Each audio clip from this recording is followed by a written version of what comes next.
Boa noite, salve Maria Imaculada, caríssimos irmãos, com grande alegria que mais uma vez abordamos o tema do purgatório, hoje dando continuidade ao nosso curso.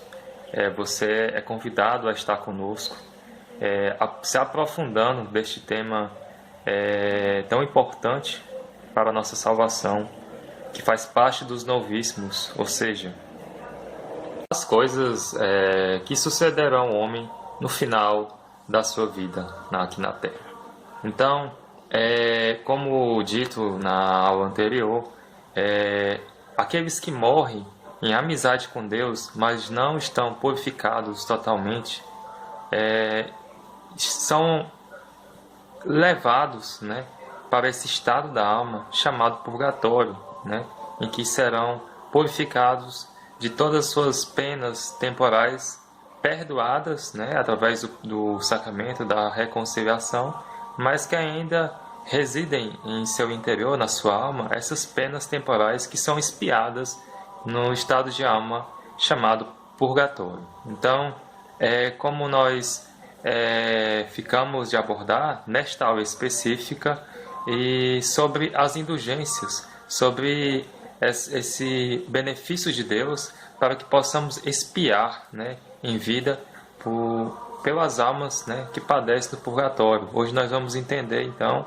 a diferença da indulgência plenária para a indulgência parcial. Então pegue comigo o Catecismo da Igreja Católica, no parágrafo 1473, o perdão do pecado e a restauração da comunhão com Deus implicam a remissão das penas eternas do pecado, mas permanecem as penas temporais do pecado, como já tinha dito antes.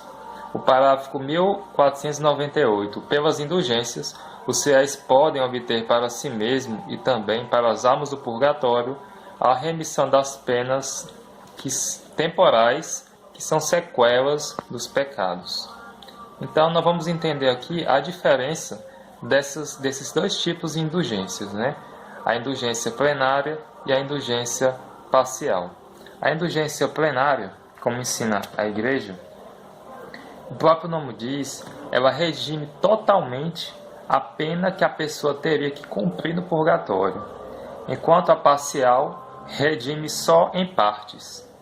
A plenária é totalmente eficaz e definitiva para as pessoas mortas. Por exemplo, se eu tenho um parente que faleceu e cumpro uma obra indulgenciada, uma obra de indulgência, essa pessoa então estaria liberta de todo o tempo do seu purgatório. Então, como nós percebemos, o próprio nome revela o significado desses dois tipos de indulgência. Quando a Igreja, em determinados períodos do ano, institui uma indulgência plenária, nesse tempo mesmo de finados, dia santo, de finados, em que nós como fiéis católicos podemos rezar, por todas as almas que padecem purgatório, a Igreja ela institui, esse dia para que nós podemos fazer essa indulgência, e nós vamos aprender aqui as condições para que nós possamos cumprir, de maneira correta essa indulgência, Então, o que é preciso, para poder colocar em prática, esse ensinamento da indulgência? Já coloca, caríssimos, que nós devemos estar em estado de graça. O que seria esse estado de graça, Estado de graça é quando a alma da pessoa está em totalmente amizade com Deus. Quando o fiel se confessa regularmente, quando ele comunga o corpo e o sangue de nosso Senhor Jesus Cristo, o santo sacrifício salvífico da Santa Missa, quando ele cumpre essas condições, acumulado, claro, de caridade ardente por Deus em primeiro lugar e ao próximo, então ele está em estado de graça, Então a Igreja pede que para que o fiel católico cumpra essa indulgência, ele deve estar em estado de graça, ou seja, ele deve estar em plena né, comunhão com Deus, né, através da confissão, né, da comunhão, e também para que a indulgência seja realizada de forma correta, né, a oração pelo Santo Padre, o Papa Francisco, né, assim ele estará cumprindo corretamente esse preceito: confissão, comunhão na Santa Missa e a oração pelo Santo Padre, né? Geralmente se reza o Pai Nosso, a Ave Maria e o Glória ao Pai, né? Glória à Santíssima Trindade, né? Então essas são as condições básicas. Claro, também é sugerido que o fiel, nesse dia de finados, por exemplo, ele visite, né, os cemitérios, reze, né? Geralmente se gosta muito de rezar o terço do amor, né? Que é aquele terço pequeno, né, que se reza pelas almas do purgatório. Então ele estará cumprindo corretamente, né, esse preceito de rezar aí pelos nossos irmãos da igreja que está aí padecendo, ou seja, que está expiando os seus pecados neste estado de alma. Percebemos a importância, né, das indulgências para nós. Quão rico é a Igreja de Cristo, né, que nos possibilita, né, lucrar indulgências ao longo do ano, né?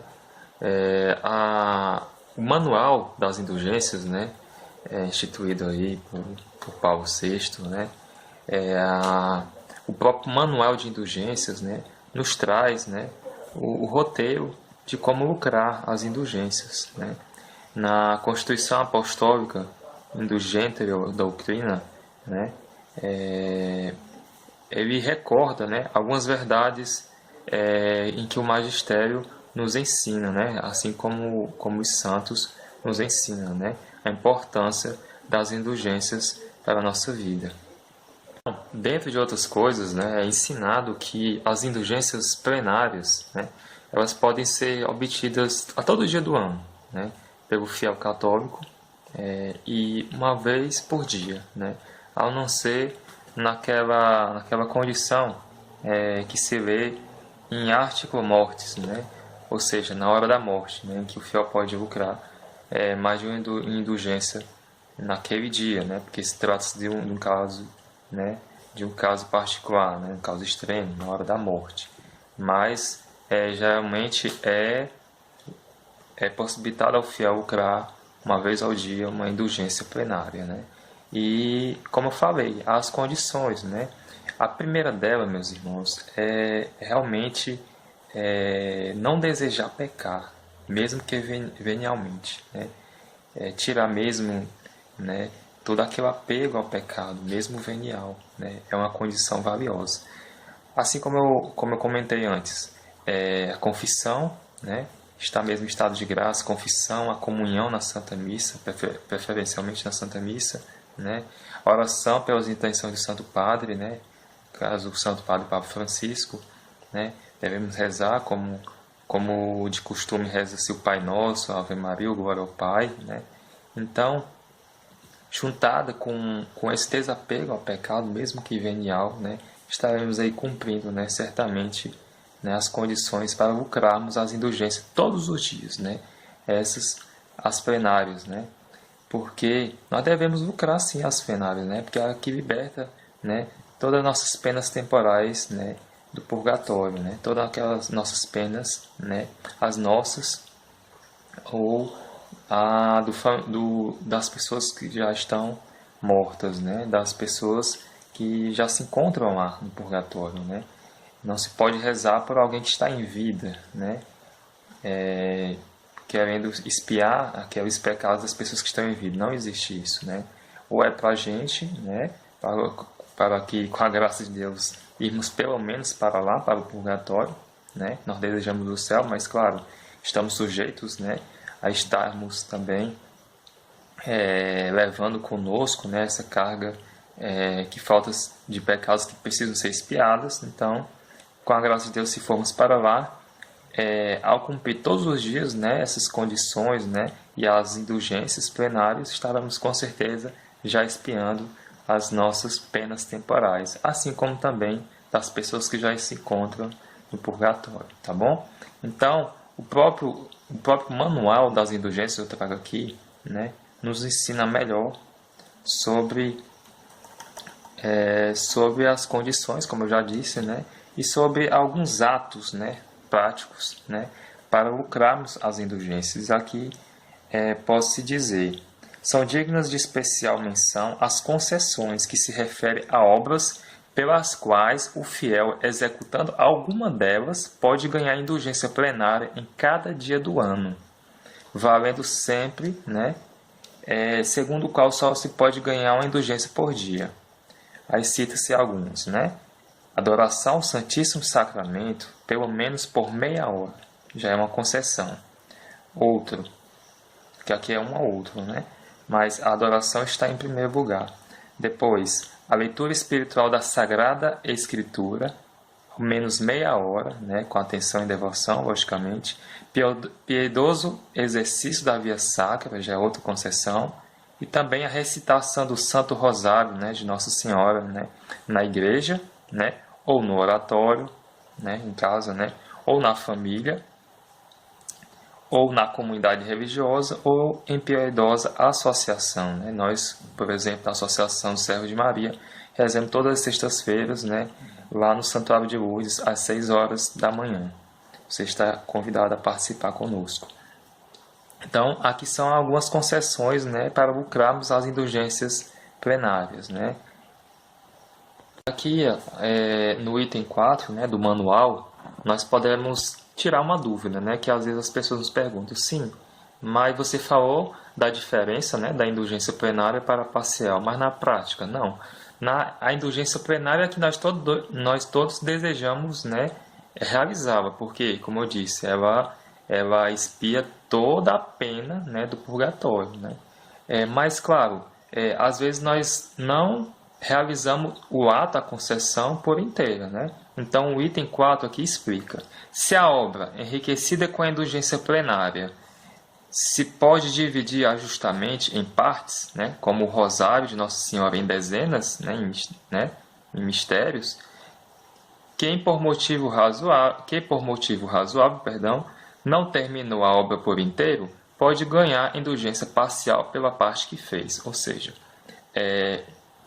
pela lógica, se pelo Santo Rosário você adquire a indulgência plenária, então se você rezar um terço, uma dezena, você vai aí lucrar a indulgência parcial, né, que vai expiar parte da sua pena. A indulgência plenária, ela expia totalmente, então se você rezar só o terço e não o rosário, né? O rosário é para a pena integral. E o terço, se você rezar o terço, você estará aí expiando parte daquela pena, entendeu? Então, é isso, né? A lógica é essa. Aqui tem alguns exemplos, né? Como eu disse, meia hora de adoração santíssima, né? Para a indulgência plenária. Mas se você rezar e visitar, não por meia hora, mas por alguns minutos, a adoração ao Santíssimo, você estará aí realizando a indulgência parcial, né? Expiando só parte daquela pena. Então, hoje nós conseguimos aí diferenciar a indulgência plenária da parcial, né? E já começamos a dizer alguns exemplos de concessões, as condições, né? Também para adquirir as indulgências, temos todo o contexto, né, das indulgências para a nossa vida espiritual, tá bom? Então, na próxima aula nós vamos continuar abordando, né, o manual das indulgências e entender melhor, né, essa grande maravilha de Deus para nossas vidas, né, que são as indulgências, para que nós possamos lucrar a cada dia, tá bom? Pois uma boa noite, fique com a gente. Siga nosso canal no YouTube, né? Adizema-CC, nas redes sociais, Adizema-CC, no Instagram, no Facebook, Servos de Maria, Adizema. Salve Maria Imaculada. Boa noite.